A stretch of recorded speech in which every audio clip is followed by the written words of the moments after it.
to the Creating Wealth and Wellness podcast with me, Terramissildine, and my co-host, Amanda Kingsley. We're going to team up today to take you on a journey where freedom is cultivated through personal development, where women connect to fuel their futures, and where wealth is created as a byproduct of being well. Hello, Amanda. Hello. Where we also try not to sniffle and sneeze through our cold. Or cough and hack, like I'm still doing after 6 weeks. So I'm sure we're just going to apologize in advance if that's going to happen. We're actually real people who sometimes get sick. Yep, that's true. We are as real as it gets. And today we're going to talk about something super really real, and that is telling our stories. And before we do that, we're going to share our gratitudes like we do every episode, because that's where everything should start, right? Yeah, good stuff. I was actually just telling Tara that I went to my first group medium experience. So if for anyone who doesn't know what a medium is, they communicate with those who've passed. And it was mind-blowing. So whether you're a skeptic or not, it is worth exploring. So fascinating. And I'm super grateful for people who are brave enough to do that work, because it is not in the norm of what we're used to, and it is so powerful. Yeah. So there's my gratitude, particularly for Jess Steinman, who did the reading with us. Oh, cool. Well, if she's got a link, we'll definitely put it up. We'll link to her. If it was mind-blowing. That's awesome. All right, so mine's going to sound a little bit weird, and I'll make a quick explanation. My gratitude today is for when shit breaks. Oh, I'm with you. That's awesome. So I am in the midst of a pretty glorious surprise day of being attached to the house. So I've been going through all of Aria's clothes and getting all of her fall clothing out, and putzing around the house and just doing all these amazing things, because I had to clear the schedule so that my dryer repair guy could come this morning. Oh, yeah. And they gave me a huge window of time that I had to reserve for him, so I had to wipe the whole schedule for 6 hours, and he showed up at 9:10, and he was done before 10. So not only do I now have a working dryer, which is awesome, but I get the whole day to myself because I had to block the whole thing off, and there's no point in filling it in now. So that's pretty awesome. Dryer. And it's a gorgeous day here in New England. I don't know where you're listening from, but on this day, it is a really sweet day to have some extra time. It is absolutely a perfect early fall day, and I'm so grateful that I have the extra time and tons of space in my mind and my schedule. So okay, cool. Thank you, universe, for that.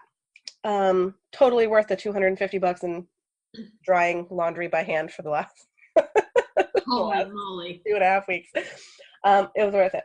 So we're going to talk today about telling our stories and how pivotal it is for me that since I've discovered the stories that need telling, having the permission and the space and the audience to tell them and share them with the world feels so pivotal on my satisfaction and my identity. So where do we want to start with this conversation? What pieces feel important to you about this topic? Well, I wish I'd written down the way you just said it, but you said something since discovering the stories I need to tell, because that's really step one. Yeah. Step one is recognizing that I have stories, because we all do. Mm-hmm. So what are the stories that I have that need to be spoken? Mm-hmm. That's huge. So I really like the way you said it, but that's for me where I would start the conversation, is to just say everyone has a story, even if you think you don't.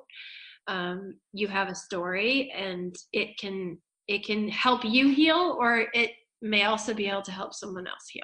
Yeah, absolutely.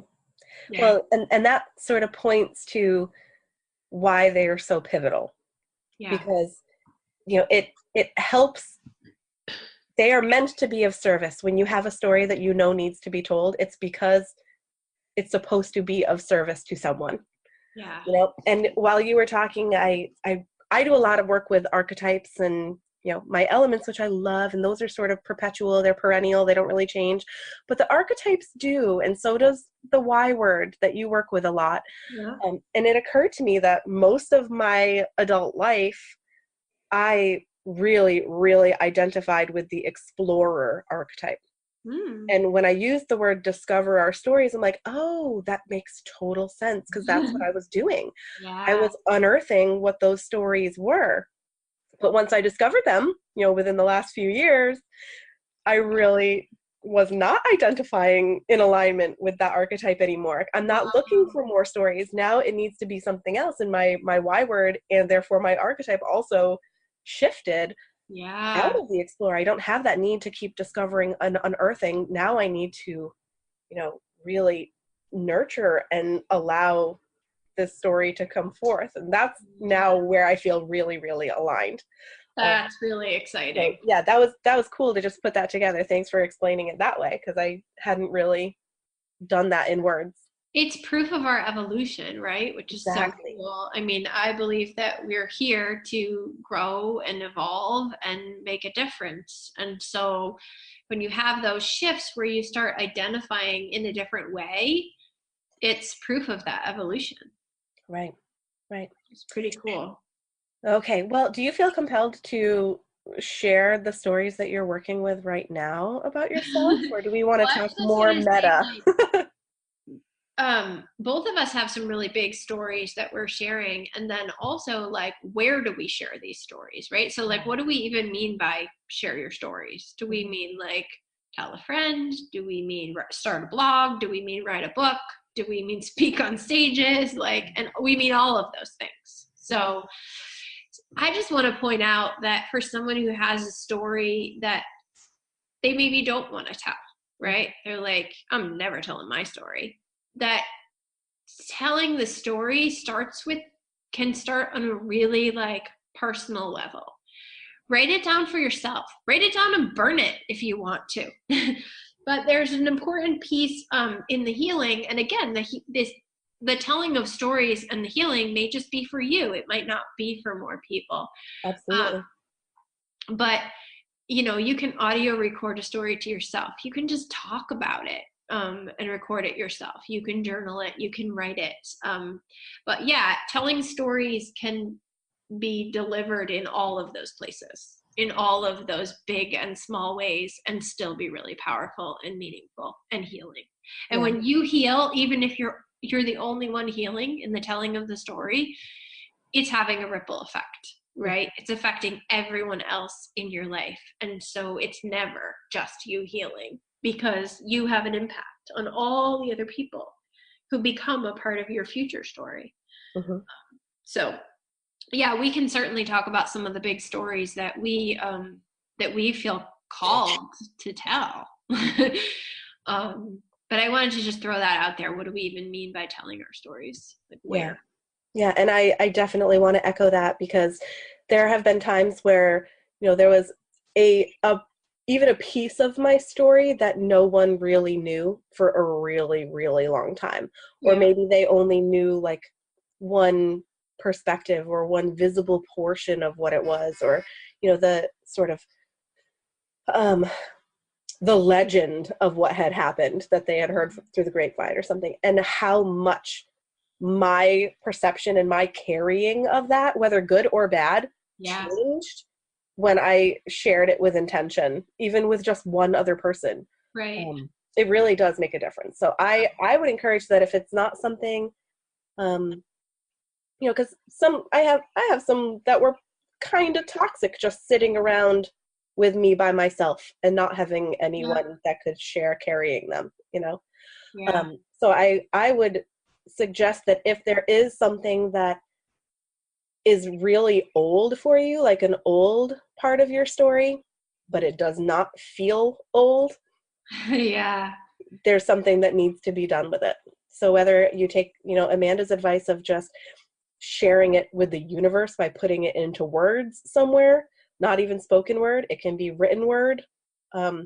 If it's been sitting around and hasn't evolved with you for a very, very long time, my wager is that something needs to be done with it. It probably needs to be told. Yeah. Mm. Yeah. Beautiful. It needs to be, it Yeah. needs to evolve with you. Right. Yeah. So Yeah, so one of the big stories I've been telling, there you go. I tell a lot of stories, but I have been writing a book, and I know you've been writing a book. And again, not everyone is meant to write a book, but sometimes I wake up in the morning to write, or I find time to write, and I think, am I ever going to publish this? I don't know. It could be a New York Times bestseller, or I could just trash the whole thing when I'm done. But there's so much healing in the writing, and I am writing a story about abortion. And I feel very healed in my own abortion and my own place in that. And the telling for me is it's sharing that, because particularly with abortion, there's so much energy and so much tension and so much emotion. I think the story that I need to tell is very different than some of the abortion stories other people need to tell. And my story is, I'm not just okay. Like, I'm better than okay. This made me who I am, and I'm so proud of who I am. And I'm not the only one who feels really freaking good about her abortion, not just in that she made a good choice, but this was an enormous piece of my evolution as a woman, a human being. And this is a good example of how the story of abortion, or the story of child abuse, or the story of assault it's different for everyone. There's not one story about any of these things. And that the more voices we can put into the pot, the more we can identify with each other, right? The more we can hear and connect with each other. So, especially about these really, really deep or transformative or shadow area topics. Yeah. We are definitely conditioned not to share these stories, right, or to share them through very particular lenses, so that they're acceptable to the masses. And right. that is a very resonant to the story that I'm telling. So that's great. So tell us a little bit about how you said you're not even attached right now as you tell this story. Right now it's just for yourself. So you're not attached to whether it ever gets published or read. Right now it's just a catharsis and a solidifying of this story for you, right? I am writing it to be published, and I actually think it's going to be a very powerful book, and it's going to reach a lot of people. But should that change anywhere in my telling, I won't, I'm not attached to that. Like, I'm not attached from writing. Yeah. Yeah.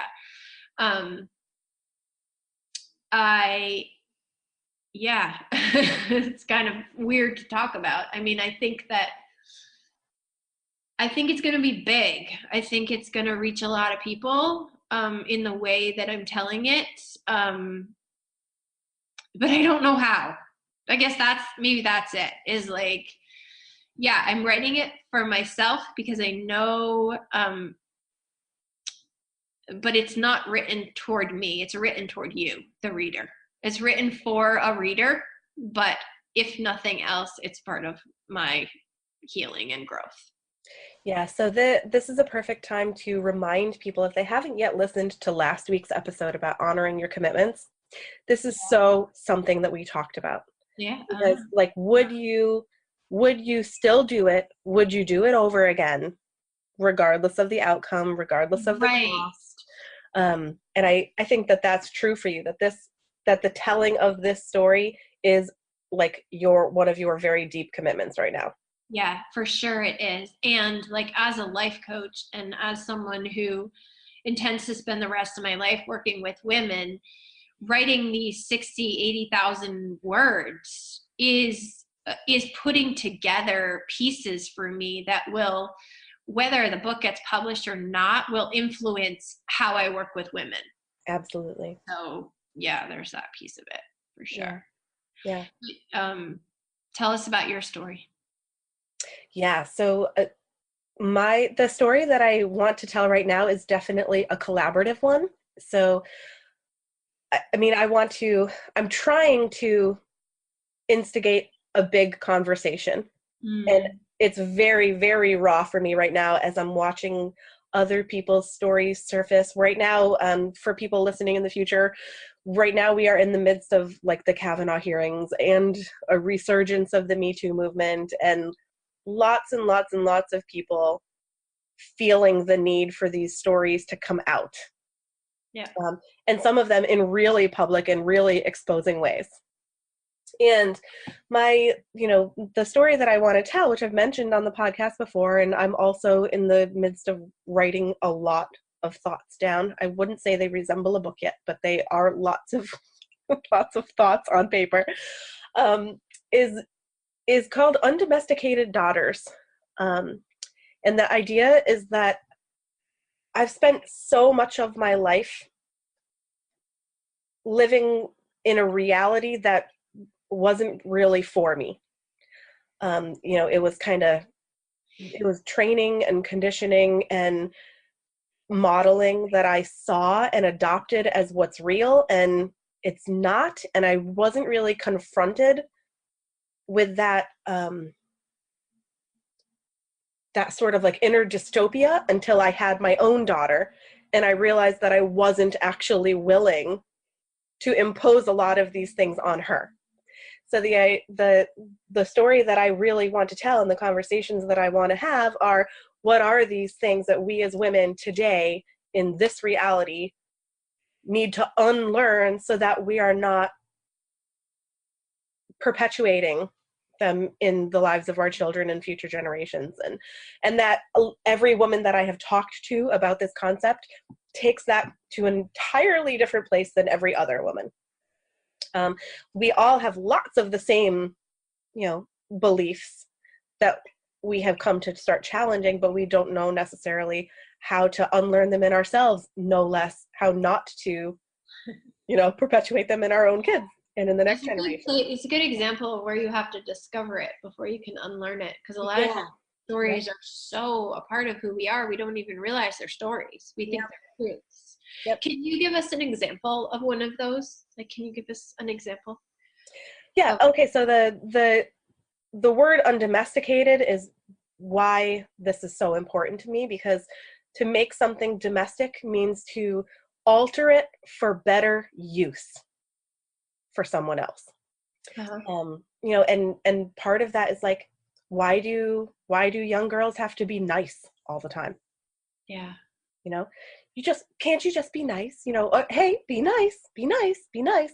And that's like a really simple one, but that's one that I think many of us can relate to. And that lesson when we're, 3-4 years old, when we're just forming who we are, especially as women, like the first way that we can become acceptable to people is by being nice.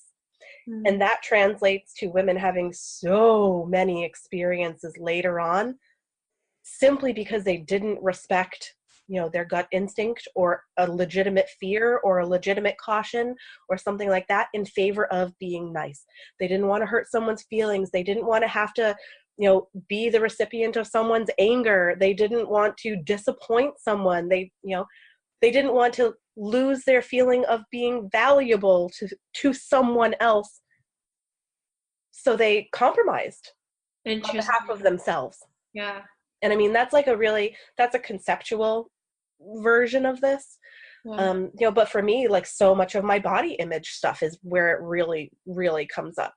Like concrete memories that I have of being a small kid that made me feel unaccepted or not acceptable because of something that I had zero control over as a kid.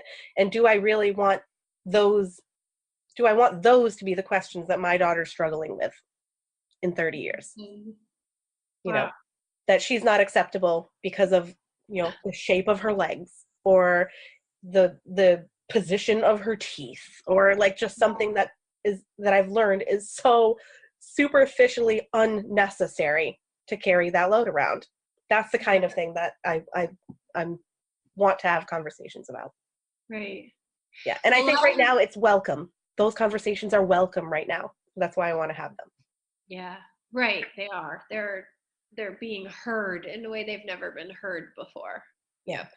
Yep. And allowing other people to tell their stories, opening doors for sure. Yeah.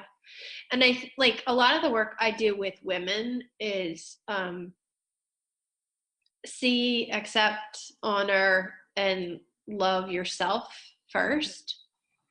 And like when you're talking about being nice, like there's nothing wrong with telling your kids to be nice. It's like as long as they are being nice to themselves first. Correct. But that's the opposite of the way that many of us as young girls internalize that. We have to be nice at any cost to ourselves. Yeah. And that's the difference, is like teaching girls to honor themselves first, because that's how you honor other people in the world. Yes. By understanding what it looks and feels like to honor yourself and your body and your choices. Yeah, big conversations. I'm excited to see where it evolves and how you continue to share. Thanks. You as well. So the way that I've talked about sharing my stories, you know, what's your vision for where your stories will land at this point? Yeah, so I definitely see having very publicly available conversations. So I'm envisioning probably a podcast and social media. I'm especially thinking that it's something that should be able to turn on a dime, that's going to be like quickly adaptable. If it turns into a book, that is fantastic, but I think I want something that comes out even quicker and with more speed and adaptability than a book could. Yeah, right. Yeah, I know. That's something I struggled with a lot and still do. Like, I'll sit down and I'll write a chapter or 500 words, and I'll think like, I'm holding this hostage until someone gets the book, and like they could use this right now. There's someone who these words could bring freedom and peace and healing to right now, and here they sit. Definitely. Until the next 40,000 words get written. And it's like, so I think about that a lot. And yeah, I think that's really wise of you to think about how it can evolve. And I think that is such a great juxtaposition between the two different kinds of stories that you and I are trying to tell. Your story is an extremely personal narrative that is going to resonate with a lot of people and help them unearth their story, and I sort of feel like, because I'm envisioning every single thing that I want to say, almost everyone who will hear my story has had a version of it that is different than mine, but they know exactly what I'm talking about and where I'm coming from. Yeah. And like I have never had the need for an abortion, even though there's been things around me. I would still be super interested to hear from like a relating perspective, and because I care for you and all of these other women who do have versions of this story. But I haven't had it. It's like a very specific niche of a story, and like mine feels very like culturally oppressive in a way. Yeah. And so I think that there's lots of different ways, like we talked about in the beginning, ways that different stories need to be shared. And I do agree with you that I think that there's an amazing conversation that could happen while your book is coming to life. And I sort of feel like my book is just a documenting of the conversations that I'm about to have. Oh, I love that. So yeah, that's why, like, if you have something like this, dear listener, there's so many ways that you can get these things started. And they're all, the needs of each of these stories is very different. Yeah, and people are starving to hear real stories. Exactly. Real stories from real people about real things, because we've been just inundated with junk for a long, long time. Yeah. Yeah. So, all right. Well, yeah, thank you. What is We your could talk for ask? hours about this, right? As always. What would you say your ask for today is? Well, my ask is that if you resonated with anything that I said and you think you have a story that needs to come out, I would love to hear it. And whether you just want to have a private phone call with me or even through an anonymous email, I would love to be the recipient of your story. And if you want it to go farther, that's great. And if you want it to stay with me as a anonymously, respectful sounding board, that's good too. But please reach out. My email is terramissildine@gmail.com. And I look forward to hearing from you. Awesome. Well, that was my exact ask. If you're a woman who has an abortion story that you want to share, or you have an abortion story that you've never told and need a safe place, I can be that. I go back and forth all the time about whether or not I will include other women's stories in the book, and I haven't made an official decision, but the essence of everyone's story, it's my hope to capture that in the book so that it is healing for people who've had all kinds of abortions. So I'm just going to ditto that. If you have an abortion story that could be healing to share, I can be your safe space. Beautiful. amandastarkingsley @gmail. Awesome. Thank you, Amanda. Until next time.